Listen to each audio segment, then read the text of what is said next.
হাজার বছরের এই পৃথিবীর মাঝে আর্য বংশ উদ্ভূত, অর্থাৎ বাঙালি 200 বছর নিষ্পেষণের গর্বে ছিল।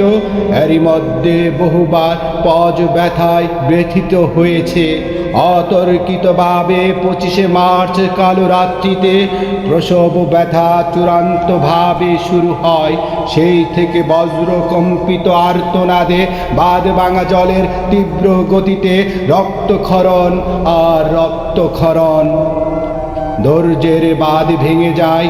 অপারেশনে অপ্রস্তুত বীর সেনানীরা পরক্ষণে চটজলদি যার যা আছে তাই নিয়ে অপারেশনের প্রস্তুতি।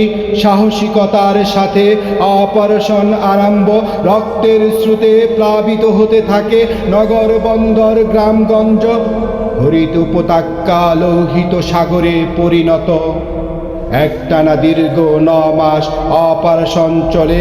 7.5 কোটি মানুষের মাঝে রক্তে ডুবে শহীদ হয় 30 লাখ। পাশবিক নিষ্পেষণের জাতাকলে সতীত্ব হারায় 2 লাখ মা বোন। অনেক অনেক ত্যাগ তিতিক্ষার পর 16ই ডিসেম্বর সফল অপারেশন। তারপর পৃথিবীর মানচিত্রে ভূমিষ্ঠ হলো বাংলাদেশ নামে স্বর্ণখচিত মানচিত্র। আমরা সফল সফল বলে উড়ালাম বিজয় উল্লাসে, সলিল গর্বে। গগন ললাটে লাল সবুজ একটি পতাকা।